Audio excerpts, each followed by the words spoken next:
Start shifting him. You gotta hit him, bro. Let's go. Wow. A+ masterclass. A masterclass. BTA. About to ass. By Keyshawn Davis and Shakur Stevenson last night. My goodness. Not only did Shakur Stevenson absolutely dominate, you could have gave him every round.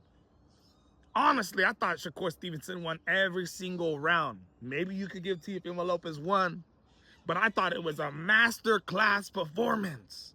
Keyshawn Davis, Shakur Stevenson's brother.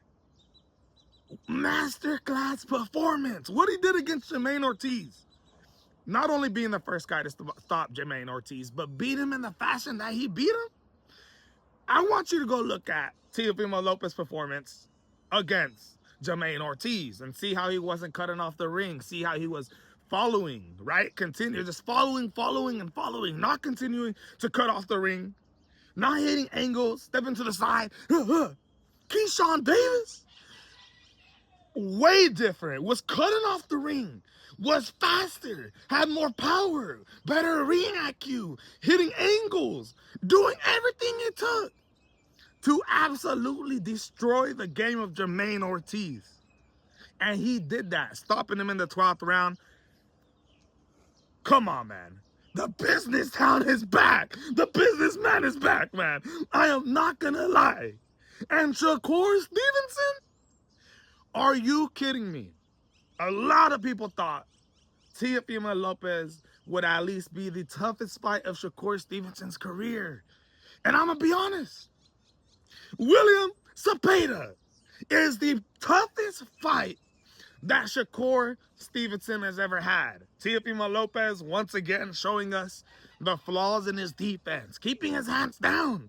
Fighting Shakur Stevenson with his hands down. And getting clipped with that jab all day. Bat, bat, bat, bat. What happened to the head movement? I swear, man, Teofimo Lopez, before going into this fight, I could have sworn you had a little bit of head movement. I could have swore that the confidence that you were showing us, dancing, jumping around. I know you were maybe in your bag. Maybe you felt happy.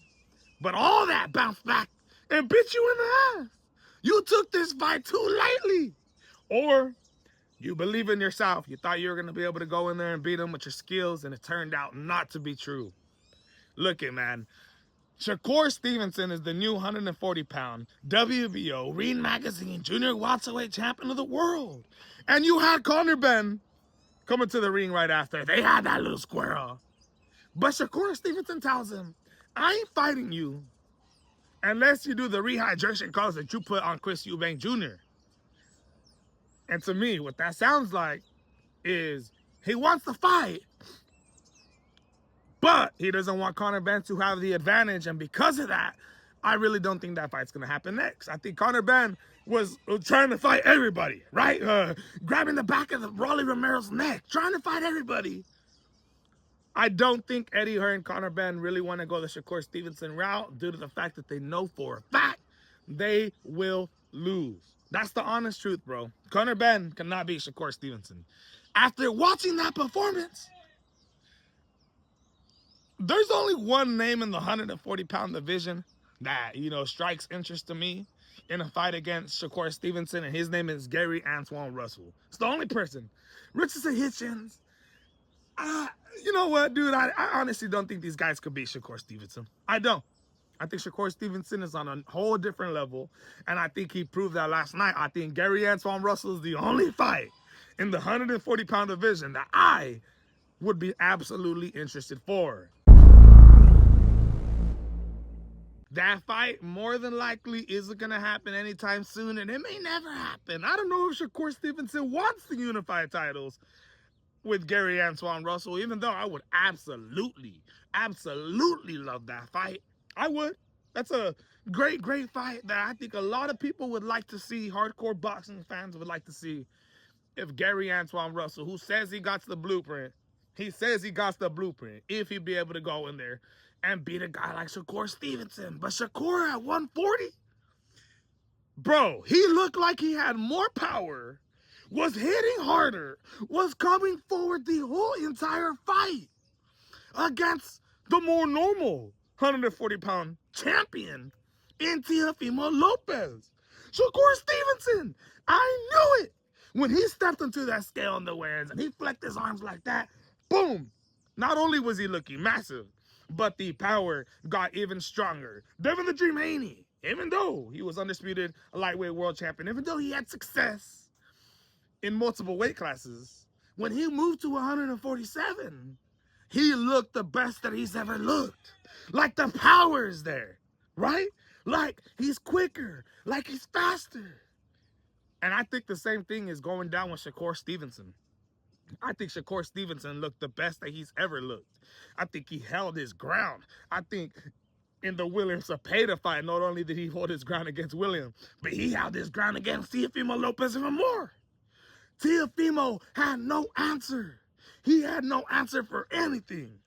And to be honest with you, one of the worst things out of this whole entire card that went down was not Gerald Big Baby Miller's hair falling at the back of his head.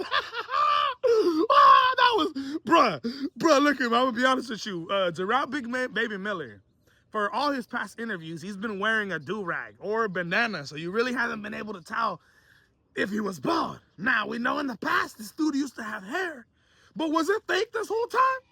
Because the dude's hair came off during the goddamn fight. Kingsley Abe was hitting him. Boom, boom, boom. Oh my goodness. I have never seen nothing like that ever happen in the sport of boxing or even in the UFC. I ain't never seen nobody's wig get busted off. I don't know if he was just playing games or what. It wasn't, the most exciting fight. It was kind of a sloppy performance from Gerald Big Baby Miller. But just that alone, my goodness, man. What a way to come back. What a way to come back to the sport of boxing. Now, that wasn't the worst thing that happened. Teofimo Lopez Sr. was the worst thing that happened to Teofimo Lopez going into this fight. Drunk out of his mind. Nah. Teofimo Lopez's dad was drunk as hell. He was drunk. The dude kept coming into the ring trying to help Teofimo Lopez, had no instructions at all. Was like, what are you doing? What are you doing? Hit him in the face. Give him power. Give him power, man. What are you doing, man? You're going to wake up tomorrow angry with yourself. You're going to wake up tomorrow hating yourself. Says Teofimo Lopez Sr., who looked like he had about 10 shots of Henny. 10 shots of Henny. Straight up. Look at, man, Brian Norman Jr. recently, after his Devin Haney loss, was going through a couple training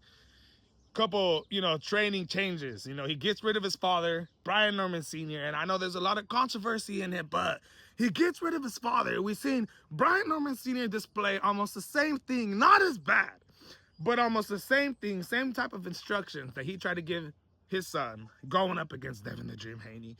It didn't work out. Brian Norman Jr. fires his dad. And now, Teofimo Lopez with his dad? Nah, bro.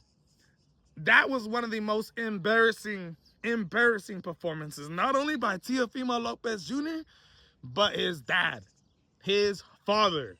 If I'm Teofimo Lopez Jr. and we're at the biggest, most toughest fight of my career, I need my dad right there. I need my dad to help me, my head trainer. But he's faded. But he's drinking. It looks like he's all sloppy. He's on his knees on the goddamn canvas. He's giving you hugs one minute. The next minute, he's telling you you're going to hate your life. Absolutely diabolical.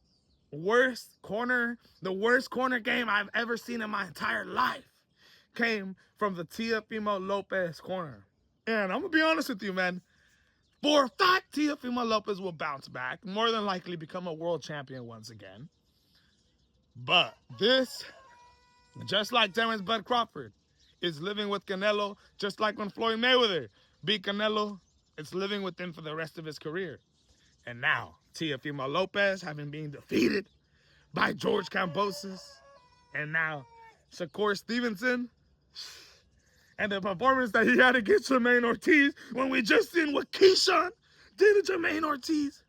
My goodness, my people. What a goddamn fight. What a goddamn card. I can't wait to see what's in the future for these goddamn brothers in Keyshawn Davis and Shakur Stevenson. Wow. Absolutely amazing stuff. Let me know what you guys think. This is the MMA Boxing Addict channel reporting to you my instant reaction of what went down last night. I'm out.